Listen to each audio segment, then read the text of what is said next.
So we just finished doing lateral head impulse, and now we want to do the vertical canals, the anterior and posterior canals.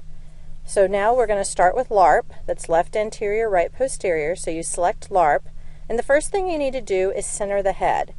You want to make sure that the patient is sitting straight directly in front of the fixation dot, and make sure their head is completely aligned with the fixation dot. The center button determines the 0 point or your reference point. So for accurate measurements, the patient's head should be facing straight at the fixation dot and not moving when the center button is clicked. So click the center button, and then you want to move the head 35 to 45 degrees to the right. Now this is easy to remember. Left starts with L, and you want to do the opposite of the first letter. So you turn to the right. By turning to the right, you're lining up the left anterior canal towards the fixation dot and the right posterior canal towards the fixation dot. So why do we move the head?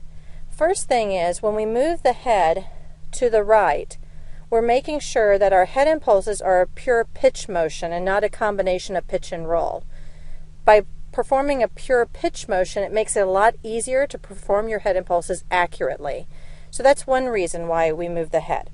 Now, even though we're moving the head to the right 35 to 45 degrees, we have the patient look back at the fixation dot and not towards their nose.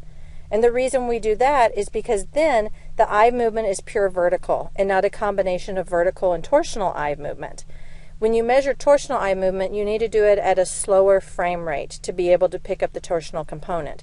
We are using 250 Hertz to pick up the catch-up saccades. And so therefore at a higher frame rate, we cannot measure the torsional component. So we want to make sure that we have just a pure vertical eye movement. Now the other thing is that if you had some torsional component in there, it could also affect your gain. So you want to make sure that you move the head 35 to 45 degrees to the right and that the patient is still staring back at the fixation dot. So the next question is why is 35 to 45 degrees important? Well, first let's talk about the head position feedback. This is the head that you see on your screen that is measuring your patient's head movement based on the sensor in the goggles. And therefore, when you move to 35 degrees, it turns yellow. So 35 to 39.9 degrees is yellow, 40 to 46.9 degrees is green, and 47 to 49.9 degrees is yellow again.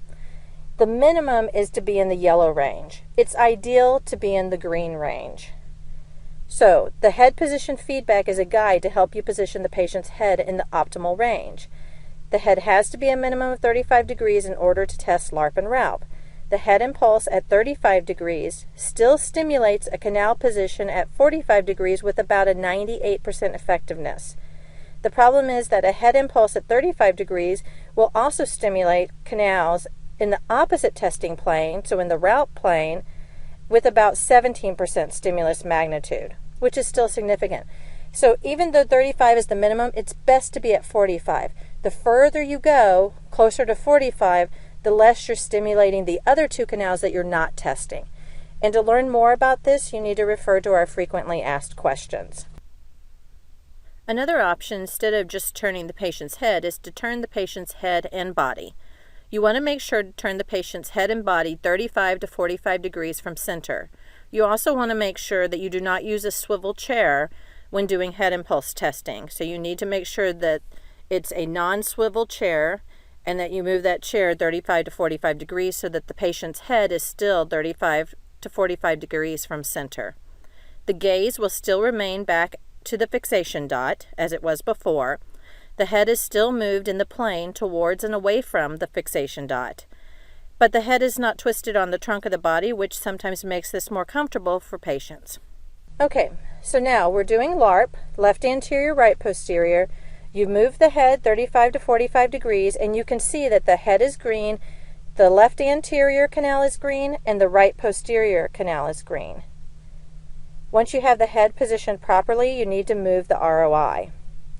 So that's your ROI box. You need to slide it over and make sure the pupil is centered in the ROI box. Make sure the patient can still see the fixation dot. And you do not have to recalibrate. Remember, the calibration you did at the beginning of lateral is saved and it'll be reused for LARP and RALP. So now you want to put one hand on the chin and the other hand on top of the head. The hand on top of the head should be your dominant hand. So if you write with your right hand, make sure your right hand is on top of the head. And then your other hand, your left hand, would be under the chin. You want to make sure that your fingers are facing the fixation dot, because you want to make sure that you're doing your head impulses towards the fixation dot and not towards the nose. So the hand on top of the head, your fingers should be facing the fixation dot. The hand under the chin should just be bracing the chin. You don't want to curl your fingers up the side of the cheek, because then you could actually be moving the cheek, and any movement of the cheek could possibly move the goggle. You just brace your hand under the chin and then the other hand on top of the head. Okay, so when you're doing your head impulses, when you move downward, move the head downward, the head impulses, you're stimulating the anterior canal. When you move the head backwards, you're stimulating the posterior canal. Remember, it is still a small amplitude, only 10 to 15 degrees, and the velocity is going to be a little bit smaller than your lateral head impulses. So lateral, we're used to turning our head from side to side, but the movement from downward and backward is a little bit more difficult for humans. So you still have a high velocity, but it's more like 100 to 150 degrees instead of 150 to 200. So you want to make sure you still have a good velocity, and that, again, the amplitude is small, only 10 to 15 degrees. So now you're performing your head impulses. You want to make sure your data matches the training curves. The only head trace which should be moving is the blue curve. The orange and pink should be fairly flat. If the head is drifting more towards center, if you're pulling it back to center by accident, or if you direct the impulse towards the patient's nose, you will get an orange light in the operator feedback and a message that says wrong plane stimulated. So this is a new message for version 2.0.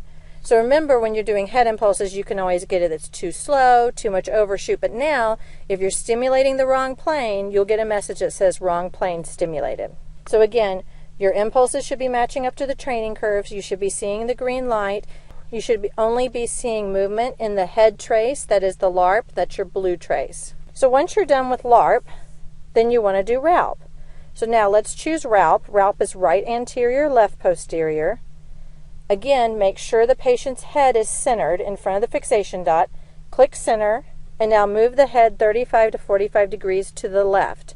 Now remember, the first letter is R. R for right. You're going to go the opposite. So we're going to go left. And verify that the patient can still see the fixation dot. You want to reposition the ROI and click OK. When you have the head positioned properly, when you move the head downward, you're stimulating the right anterior canal, and when you move the head backwards, you're stimulating the left posterior canal. Again, no need to recalibrate, as we have already done this before. Make sure your data matches the training curves. Make sure the light is green, and also be looking. The pink trace now for RALP should be the only head trace that is moving. The orange and the blue should be fairly flat. If you get an orange light and it says wrong plane stimulated, you're either moving the head towards the nose or you pulled the head back towards the center. So remember, your data should match the training curves, the green light should be on, and you should be getting accepted results. When you have finished, you have collected data for all 6 canals, lateral, LARP, and RALP.